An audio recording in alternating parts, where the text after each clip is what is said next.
Hi hello ನಮಸ್ತೆ. ನಾನಿವತ್ತು touch me not web series ಸ್ಟೋರಿನ ಹೇಳ್ತಾ ಇದ್ದೀನಿ. ಇದು ಥ್ರಿಲ್ಲರ್ ಆ್ಯಂಡ್ ಮಿಸ್ಟರಿ ಸೀರೀಸ್ ಆಗಿದೆ. ಈಗ ಜಿಯೋ ಹಾಟ್ಸ್ಟಾರ್ನಲ್ಲಿ ಲಭ್ಯ ಇದೆ. ಯಾರೆಲ್ಲ ನನ್ನ ಚಾನಲನ್ನು ಹೊಸದಾಗಿ ನೋಡ್ತಾ ಇದ್ದೀರಾ, ಸೊ ಪ್ಲೀಸ್ ಸಬ್ಸ್ಕ್ರೈಬ್ ಮಾಡ್ಕೊಳ್ಳಿ, ಹಾಗೆ ಬೆಲ್ ಐಕಾನನ್ನು ಪ್ರೆಸ್ ಮಾಡಿ. ಸರಿ, ಬನ್ನಿ ಇವಾಗ ಮೂವಿ ಕತೆಗೆ ಬರೋಣ.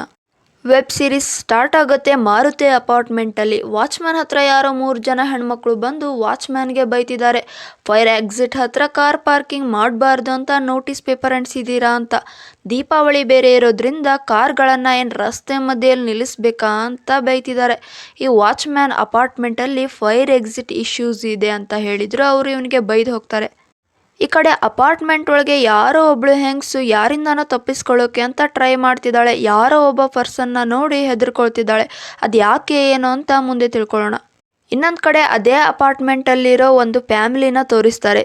ರಿಷಿ ಅನ್ನೋ ಹುಡುಗ ತನ್ನ ತಂದೆ ತಾಯಿ ಹತ್ರ ಬರ್ಡೇ ದಿನ ನಾಯಿ ಮೆರಿಬೇಕು ಅಂತ ಹಠ ಮಾಡ್ತಿರ್ತಾನೆ. ಅದೇ ಟೈಮ್ಗೆ ಅದೇ ಅಪಾರ್ಟ್ಮೆಂಟಲ್ಲಿ ಆ ವಾಚ್ಮ್ಯಾನ್ಗೆ ಬೈದಿರ್ತಾಳಲ್ಲ ಅವಳನ್ನು, ಹಾಗೆ ಅವಳ ಜೊತೆ ಇರೋರ್ನೆಲ್ಲ ಯಾರೋ ಒಬ್ಬ ಬಂದು ಚಾಕುವಿಂದ ಚುಚ್ಚಿ ಸಾಯಿಸಿಬಿಡ್ತಾನೆ. ಅದೂ ಅಲ್ಲದೆ ಮರ್ಡರ್ ವಿಷಯ ಗೊತ್ತಾಗಬಾರ್ದು ಅಂತ ಗ್ಯಾಸ್ ಸಿಲಿಂಡರ್ನ ಲೀಕ್ ಮಾಡಿ ಇಡೀ ಅಪಾರ್ಟ್ಮೆಂಟ್ನೇ ಬ್ಲಾಸ್ಟ್ ಮಾಡಿಬಿಡ್ತಾನೆ. ಇಡೀ ಅಪಾರ್ಟ್ಮೆಂಟಲ್ಲಿ ಬೆಂಕಿ ಬಿದ್ದು ಜನಗಳೆಲ್ಲ ತಮ್ಮ ಪ್ರಾಣ ಉಳಿಸ್ಕೊಳ್ಳೋಕ್ಕೋಸ್ಕರ ಓಡ್ತಿರ್ತಾರೆ. ವಾಚ್ಮ್ಯಾನ್ ಕೂಡ ಎಲ್ಲರನ್ನು ಸೇವ್ ಮಾಡೋಕ್ಕೆ ಟ್ರೈ ಮಾಡ್ತಿರ್ತಾನೆ. ಬರ್ಡೇ ದಿನ ನಾಯಿ ಮರಿಬೇಕು ಅಂತ ಹಠ ಮಾಡ್ತಿರ್ತಾನಲ್ಲ ಆ ಹುಡುಗನ ಹೆಸರು ರಿಷಿ ಅಂತ. ಅವ್ರ ಅಪ್ಪ ಅಮ್ಮನ ಜೊತೆಗೆ ಲಿಫ್ಟಲ್ಲಿ ಬರಬೇಕಾದ್ರೆ ಲಿಫ್ಟ್ ವರ್ಕ್ ಹೇಗೋ ಅವ್ರ ತಂದೆ ರಿಷಿನ ಡೋರ್ ಓಪನ್ ಮಾಡಿ ವಾಚ್ಮ್ಯಾನ್ ಕೈಗೆ ಒಪ್ಪಿಸ್ತಾರೆ. ಆದರೆ ಅವ್ರ ತಂದೆ ತಾಯಿ ಅದೇ ಲಿಫ್ಟಲ್ಲಿ ಸತ್ತು ಹೋಗ್ಬಿಡ್ತಾರೆ. ಅಲ್ಲಿ ರಾಘವ ಅನ್ನುವ ಹುಡುಗ ಕೂಡ ಇರ್ತಾನೆ. ಆ ಫೈರ್ ಆಕ್ಸಿಡೆಂಟ್ನಲ್ಲಿ ಅವ್ರ ತಂದೆ ತಾಯಿನ ಕಳ್ಕೊಂಡಿರ್ತಾನೆ. ರಿಷಿ ಕೂಡ ಅಳ್ತಾ ಕುಳ್ತಿರೋದನ್ನ ನೋಡಿ ರಾಘವ ಅವನನ್ನು ಎತ್ಕೊಂಡು ಕಾಪಾಡೋಕೆ ಅಂತ ಅಪಾರ್ಟ್ಮೆಂಟ್ ಮೇಲಿಂದ ಹಾರಿ ಒಂದು ಕಾರ್ ಮೇಲೆ ಬೀಳ್ತಾನೆ. ಇವರಿಬ್ಬರಿಗೂ ಪ್ರಜ್ಞೆ ತಪ್ಪಿಬಿಡುತ್ತೆ. ಈಗ ಸೀನ್ನ ಕಟ್ ಮಾಡಿದರೆ 10 ವರ್ಷಗಳ ನಂತರ ತೋರಿಸ್ತಾರೆ. ಗೋದಾವರಿ ಹಾಸ್ಪಿಟಲಲ್ಲಿ ಅಗ್ನಿ ಅಪಘಾತದಿಂದ 20 ಜನ ಸಾವನ್ನಪ್ಪಿದ್ದಾರೆ. ಈ ಫೈರ್ ಆಕ್ಸಿಡೆಂಟ್ನಲ್ಲಿ ಕೆಲವೊಂದಷ್ಟು ಅನುಮಾನಾಸ್ಪದಗಳು ಕಂಡು ಬಂದಿರೋದ್ರಿಂದ ಈ ಕೇಸ್ನ ಇನ್ವೆಸ್ಟಿಗೇಷನ್ ಮಾಡೋದಕ್ಕೆ ಕಮಿಷನರ್ ಅಜಯ್ ಅವರು ಸ್ಪೆಷಲ್ ಇನ್ವೆಸ್ಟಿಗೇಟ್ ಟೀಮಿಂದ ರಾಘವ್ ಮತ್ತು ದೇವಿಕಾಗೆ ಕೇಸ್ನ ಹ್ಯಾಂಡಲ್ ಮಾಡ್ತಾರೆ. ದೇವಿಕಾ ರಾಘವ್ಗಿಂತ ಮುಂಚೆ ಈ ಕೇಸ್ ಬಗ್ಗೆ ತಿಳ್ಕೋಬೇಕು ಅಂತ ಅವಳ ಫ್ರೆಂಡ್ ಡಾಕ್ಟರ್ ಹತ್ರ ಬಂದಿದ್ದಾಳೆ. ಫೈರ್ ಆಕ್ಸಿಡೆಂಟ್ನಲ್ಲಿ ಒಂದು ವಿಟ್ನೆಸ್ ಕೂಡ ಸಿಕ್ಕಿರೋದಿಲ್ಲ. CC ಕ್ಯಾಮ್ರಾ ಎಲ್ಲ ಸುಟ್ಟು ಬೂದಿಯಾಗಿರೋದ್ರಿಂದ ದೇವಿಕಾ ಸೈಕೋಮ್ಯಾಟ್ರಿಯಿಂದ ಈ ಕೇಸ್ನ ಸಾಲ್ವ್ ಮಾಡ್ಬೋದು ಅಂತ ಹೇಳ್ತಾಳೆ. ಬೈ ದ ವೇ, ಈ ಸೈಕೋಮ್ಯಾಟ್ರಿ ಅಂದರೆ ಯಾರನ್ನಾದರೂ ಅಥವಾ ಯಾವುದಾದ್ರೂ ವಸ್ತುವನ್ನು ಸ್ಪರ್ಶಿಸುವ ಮೂಲಕ ಅವರ ಭೂತಕಾಲದ ಘಟನೆಗಳನ್ನು ತಿಳಿದುಕೊಳ್ಳುವಂಥ ಸಾಮರ್ಥ್ಯ ಇರುತ್ತೆ. ಸೊ ಈ ಸೈಕೋಮ್ಯಾಟ್ರಿ ಶಕ್ತಿಯನ್ನು ಯಾರು ಹೊಂದಿದ್ದಾರೆ ಅಂದರೆ ರಿಷಿ. 10 ವರ್ಷದ ಹಿಂದೆ ಆ ಮಾರುತಿ ಅಪಾರ್ಟ್ಮೆಂಟ್ ಫೈರ್ ಆಕ್ಸಿಡೆಂಟಿಂದ ರಾಘವ್ ವಿಂಡೋಯಿಂದ ಹಾರಿ ರಿಷಿನ ಕಾಪಾಡಿರ್ತಾನಲ್ಲ, ಆಗ ರಿಷಿ ತಲೆಗೆ ಏಟ್ ಬಿದ್ದು ಸೈಕೋಮ್ಯಾಟ್ರಿ ಅನ್ನೋ ಸೂಪರ್ ಪವರ್ ಬಂದಿರುತ್ತೆ. ಈಗ ರಿಷಿ ಒಬ್ಬ ವ್ಯಕ್ತಿನಾಗಲಿ ವಸ್ತುವನ್ನಾಗಲಿ ಜಸ್ಟ್ ಮುಟ್ಟಿದ್ರೆ ಸಾಕು ಅವರು ಫಾಸ್ಟಲ್ಲಿ ಏನಾಯಿತು ಅಂತ ತಿಳ್ಕೊಬೋದು. ಸೊ ಈಗ ದೇವಿಕಾ ರಿಷಿನ ಕರೆಸಿ ಹಾಸ್ಪಿಟಲಲ್ಲಿ ಸತ್ತಿರೋ ವ್ಯಕ್ತಿಗಳ ಡೆಡ್ ಬಾಡಿನ ಸ್ಪರ್ಶಿಸಿ ಅವರ ಹಿಂದಿನ ಮೆಮೊರಿ ತಿಳ್ಕೊಳ್ಳೋಕೆ ಹೇಳ್ತಾಳೆ. ಬೈ ದ ವೇ, ಈ ಫೈರ್ ಆಕ್ಸಿಡೆಂಟ್ನಲ್ಲಿ ಸತ್ತಿರೋರಲ್ಲಿ 3 ಜನ ಮಹಿಳೆಯರನ್ನು ಯಾರೋ ಮುಂಚೆನೇ ಕೊಲೆ ಮಾಡಿ ಇವರು ಮರ್ಡರ್ನ ಮುಚ್ಚಿ ಹಾಕೋಕ್ಕೋಸ್ಕರ ಹಾಸ್ಪಿಟಲ್ಗೆ ಬೆಂಕಿ ಹಾಕಿ ಹೋಗಿದ್ದಾರೆ. ಸೊ ಈಗ ರಿಷಿ ಈ 3 ಡೆಡ್ ಬಾಡಿಗಳನ್ನು ಟಚ್ ಮಾಡಿ ಮೆಮೊರಿ ನೋಡ್ತಾನೆ. ಅವನಿಗೆ ಒಂದೊಂದು ನಂಬರ್ ಕಾಣಿಸಿ ಹೇಳ್ತಾನೆ. ದೇವಿಕಾ ಆ ನಂಬರ್ಸ್ನ ನೋಟ್ ಮಾಡ್ಕೊತಾಳೆ. ರಿಷಿ ಬೇರೆ ತನ್ನ ಸೈಕೋಮ್ಯಾಟ್ರಿ ಪವರಿಂದ ತಾನು ತುಂಬ ಗ್ರೇಟ್ ಅಂತ ಬಿಲ್ಡಪ್ ತಗೊಳ್ತಿರ್ತಾನೆ. ಆಗ ದೇವಿಕಾ ಅವನಿಗೆ ಬೈದು, ನೀನು ನೋಡಿದ ನಂಬರ್ ಇನ್ನರ್ ಡ್ರೆಸ್ ಸೈಜಸ್ ಅಂತ ಒಂದು ಚಿಕ್ಕ ಲೀಡ್ ಕೂಡ ಕೊಡೋಕ್ಕಾಗಲಿಲ್ಲ ಅಂತ ಬೈತಾಳೆ. ಆಗ ರಿಷಿ ಒಂದು ಹೆಂಗಸು ರಿಂಗ್ ಹಾಕೊಂಡು ಹೋಗಿದ್ದನ್ನು ಕೂಡ ನೋಡಿದೆ ಅಂತಾನೆ. ಹಾಗೆ ಆ ರಿಂಗ್ ಹಾಕೊಂಡಿರೋ ಮಹಿಳೆನೇ ಯಾಕೆ ಇವರನ್ನೆಲ್ಲ ಸಾಯಿಸಿ ಬೆಂಕಿ ಹಚ್ಚಿರಬಾರ್ದು ಅಂತ ಹೇಳ್ತಾನೆ. ದೇವಿಕಾ ಕೂಡ ಹಾಗೆ ಏನಾದರೂ ಆಗಿರ್ಬೋದು ಅಂತ ಥಿಂಕ್ ಮಾಡ್ತಿರ್ತಾಳೆ. ಈ ಕಡೆ ರಾಘವ್ ಕೂಡ ಹಾಸ್ಪಿಟಲ್ ಹತ್ರ ಹೋಗಿ ಫೈರ್ ಆಕ್ಸಿಡೆಂಟ್ ಬಗ್ಗೆ ತನಿಖೆ ಮಾಡ್ತಿದ್ದಾನೆ. ಹಾಗೆ ಅಲ್ಲಿಂದ ರಾಘವ್ ಈಗ ದೇವಿಕಾ ಇರೋ ಹಾಸ್ಪಿಟಲ್ ಹತ್ರ ಬರ್ತಾನೆ. ರಿಷಿ ಅವನಿಂದ ತಪ್ಪಿಸ್ಕೊಳ್ಳೋಕೆ ಅಂತ ಬಚ್ಚಿಟ್ಕೊಳ್ತಾನೆ. ಬಿಕಾಸ್ ರಿಷಿನ ಕಾಪಾಡಿ ಅವನನ್ನು ತಮ್ಮನ ಥರ ಇಷ್ಟು ದಿನ ಸಾಕ್ತಿರೋದೇ ರಾಘವ್ ದೇವಿಕಾ ಹತ್ರ ಬಂದು ಇನ್ವೆಸ್ಟಿಗೇಷನ್ ಬಗ್ಗೆ ಮಾತಾಡ್ತಾ ನನ್ನಿಂದ ಏನೋ ಮುಚ್ಚಿಡ್ತಿದೆಯಾ ಅಂತ ಕೇಳ್ತಾನೆ. ಆಗ ದೇವಿಕಾ ರಿಷಿನ ಮುಚ್ಚಿಟ್ಟಿರೋ ವಿಷಯನ ಮುಚ್ಚಿಟ್ಟು ಗಾಬರಿಯಿಂದ ಮಾರುತಿ ಅಪಾರ್ಟ್ಮೆಂಟ್ ಥರನೇ ಈ ಇನ್ಸಿಡೆಂಟ್ ಕೂಡ ಆಗಿರ್ಬೋದು ಅಂತ ಡೈವರ್ಟ್ ಮಾಡ್ತಾಳೆ. ರಾಘವ್ ಮೊದಲೇ ಇಂಟೆಲಿಜೆಂಟ್. ಇವ್ರು ತಪ್ಪಿಸ್ಕೊಂಡ್ವಿ ಅಂತ ದೇವಿಕಾ ಅವಳ ಫ್ರೆಂಡ್ ಹೋಗ್ತಿರ್ತಾರೆ. ಅಷ್ಟರಲ್ಲಿ ರಿಷಿ ಡೆಡ್ ಬಾಡಿ ಪ್ಲೇಸಲ್ಲಿ ಬಚ್ಚಿಟ್ಕೊಂಡಿರೋದನ್ನ ಕಂಡು ಹಿಡಿದು ಅವನನ್ನು ಹೊರಗೆ ಎಳಿತಾನೆ ರಾಘವ್. ಹಾಗೆ ರಿಷಿಗೆ ಬೈತಾನೆ, ನಿನ್ನ ಪವರ್ ಇನ್ನೂ ಅಷ್ಟೊಂದು ವರ್ಕ್ ಆಗ್ತಿಲ್ಲ, ಸುಮ್ಮನೆ ನೀನು ಈ ಥರ ಎಲ್ಲ ಬಿಲ್ಡಪ್ ತಗೋಬೇಡ ಅಂತ ಹೇಳ್ತಾನೆ. ಆಗ ರಿಷಿ ಇದೊಂದ್ಸಲ ಸಾರಿ ಬ್ರೋ ಅಂತ ಹೇಳ್ತಿರ್ತಾನೆ. ಆದ್ರೂ ಕೂಡ ಅವನನ್ನ ಅಲ್ಲೇ ಕೂಡಿ ಹಾಕಿ ರಾಘವ್ ಹೊರಗೆ ಬರ್ತಾನೆ. ಸೀನಲ್ಲಿ ರಾಘವ್ ಒಬ್ಬ ಇನ್ಸೂರೆನ್ಸ್ ಏಜೆಂಟ್ ನ ಫೈರ್ ಆಕ್ಸಿಡೆಂಟ್ ಬಗ್ಗೆ ಎನ್ಕ್ವೈರಿ ಮಾಡ್ತಾನೆ. ಈ ಏಜೆಂಟ್ ಆ ಹಾಸ್ಪಿಟಲ್ಗೆ ಒಬ್ಬ ಕ್ಲೈಂಟ್ ಹತ್ರ ಡಾಕ್ಯುಮೆಂಟ್ಸ್ ತರೋಕೆ ಅಂತ ಹೋದಾಗ ಅಲ್ಲಿ ಒಬ್ಬ ನರ್ಸ್ ಪೇಷಂಟ್ಗಳನ್ನ ಚಾಕುವಿಂದ ಚುಚ್ಚಿ ಬೆಂಕಿ ಹಚ್ಚಿರೋದನ್ನ ನೋಡಿ ಆ ಏಜೆಂಟ್ ಎಲ್ಲರನ್ನೂ ಅಲರ್ಟ್ ಮಾಡಿ ತಪ್ಪಿಸ್ಕೊಳ್ಳೋಕೆ ಹೇಳಿ ಗಾಬರಿಯಿಂದ ಹೊರಗೆ ಬಂದೆ ಅಂತ ರಾಘವ್ ಹತ್ರ ಹೇಳ್ತಾನೆ. ಬೇಸಿಕಲಿ ಈ ಗೋದಾವರಿ ಹಾಸ್ಪಿಟಲ್ ಫೈರ್ ಆಕ್ಸಿಡೆಂಟ್ ಹೇಗಾಯಿತು ಅಂದರೆ, ಆ ಹಾಸ್ಪಿಟಲಲ್ಲಿ ಅನ್ನಪೂರ್ಣ ಅನ್ನೋ ಪೇಷಂಟ್ ಕ್ರೋನಿಕ್ ಡಿಪ್ರೆಷನ್ನಿಂದ ಹಾಸ್ಪಿಟಲ್ಗೆ ಜಾಯ್ನ್ ಆಗಿರ್ತಾರೆ. ತುಂಬ ವೈಲೆಂಟ್ ಕೂಡ ಇರ್ತಾರೆ ಅವರು. ಅದೂ ಅಲ್ಲದೆ ಅಲ್ಲಿರೋರ್ನೆಲ್ಲ ಸಾಯಿಸ್ತೀನಿ ಅಂತ ಬೆದರಿಕೆ ಕೂಡ ಹಾಕಿರ್ತಾರೆ. ಡಾಕ್ಟರ್ಸ್ ಕಡೆಯಿಂದ ಅವಳ ರೋಗನ ವಾಸಿ ಮಾಡೋಕೆ ಆಗೋದಿಲ್ಲ.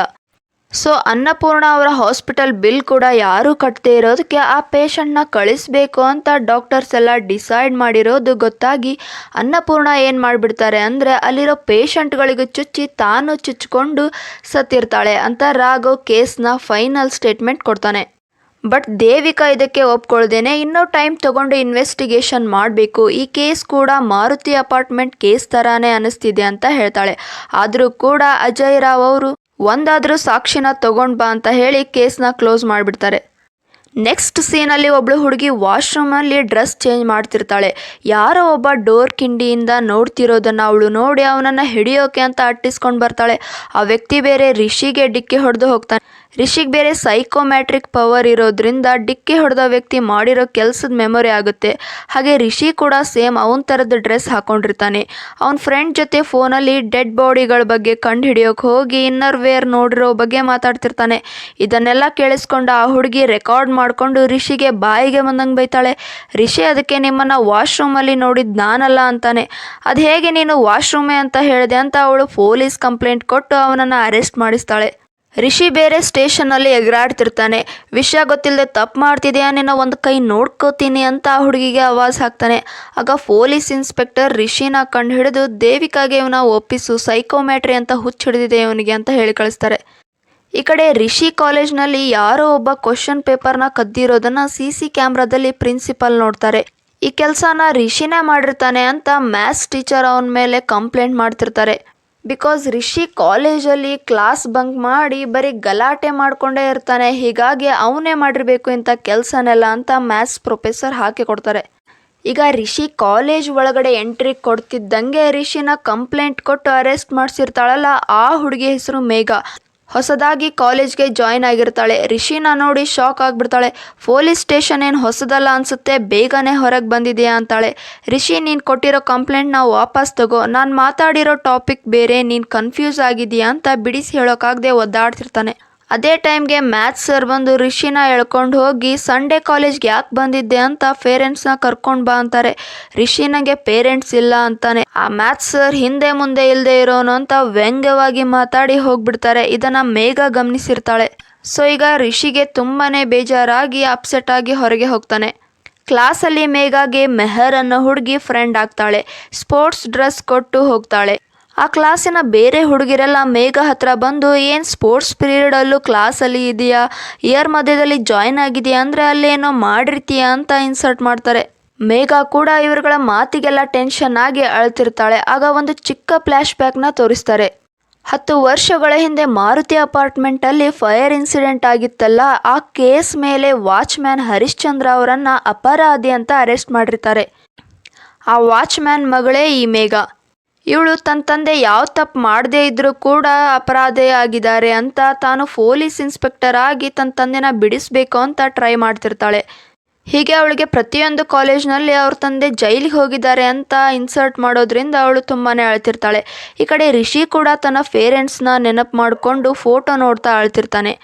ಈಗ ಸೀನ್ನ ಕಟ್ ಮಾಡಿದರೆ ರಾಘವ್ ದೇವಿಕಾ ಹತ್ರ ರಿಷಿ ಸೈಕೋಮ್ಯಾಟ್ರಿ ಇನ್ನೂ ಕಾನ್ಫಿಡೆಂಟ್ ಆಗಿ ವರ್ಕ್ ಆಗ್ತಿಲ್ಲ ಅಂತ ಹೇಳ್ತಾನೆ. ಹಾಗೆ ರಿಷಿ ಸೈಕೋಮ್ಯಾಟ್ರಿ ಬಗ್ಗೆ ಚಿಕ್ಕ ವಯಸ್ಸಿಂದಾನು ರಾಘವ್ ಸ್ಟಡಿ ಮಾಡ್ತಿರ್ತಾನೆ. ಅದೂ ಅಲ್ಲದೆ ರಾಘವ್ ಕೂಡ ಮಾರುತಿ ಅಪಾರ್ಟ್ಮೆಂಟ್ ಕೇಸ್ ಬಗ್ಗೆ ಟೆನ್ಷನ್ ಇರುತ್ತೆ. ಬಿಕಾಸ್ ಆ ಇನ್ಸಿಡೆಂಟಲ್ಲಿ ಇವ್ರ ತಂದೆ ತಾಯಿನೂ ಕೂಡ ಇವನು ಕಳ್ಕೊಂಡಿರ್ತಾನೆ. ಹಾಗೆ ರಿಷಿಗಿರೋ ಈ ಪವರ್ನ ಹೊರಗೆ ತೆಗಿಯೋಕೆ ಒಬ್ಬ ಸರಿಯಾದ ಪರ್ಸನ್ ಬೇಕು. ಆ ಸರಿಯಾದ ಪರ್ಸನ್ ಇವಾಗ ಅವನಿಗೆ ಸಿಕ್ಕಿದ್ದಾರೆ ಅಂತ ಹೇಳ್ತಾನೆ. ರಿಷಿ ಸೈಕೋಮ್ಯಾಟ್ರಿ ಸರಿಯಾಗಿ ವರ್ಕ್ ಆಗಬೇಕು ಅಂದರೆ ಆ ಸ್ಪೆಷಲ್ ವ್ಯಕ್ತಿ ಬೇರೆ ಯಾರೂ ಅಲ್ಲ, ಮೇಘ ಅಂತ ಟ್ವಿಸ್ಟ್ ಕೊಡ್ತಾರೆ.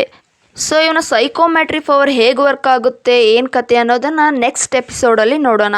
ಸೊ ನೆಕ್ಸ್ಟ್ ಎಪಿಸೋಡ್ಗೆ ಕಾಯ್ತಾ ಇದ್ದರೆ ನನ್ನ ಒಂದು ಚಾನಲನ್ನು ಸಬ್ಸ್ಕ್ರೈಬ್ ಮಾಡ್ಕೊಳ್ಳಿ ಅಂತ ಹೇಳ್ತಾ ಇವತ್ತಿನ ಈ ವಿಡಿಯೋನ ಮುಗಿಸ್ತಾ ಇದ್ದೀನಿ. Thank you so much.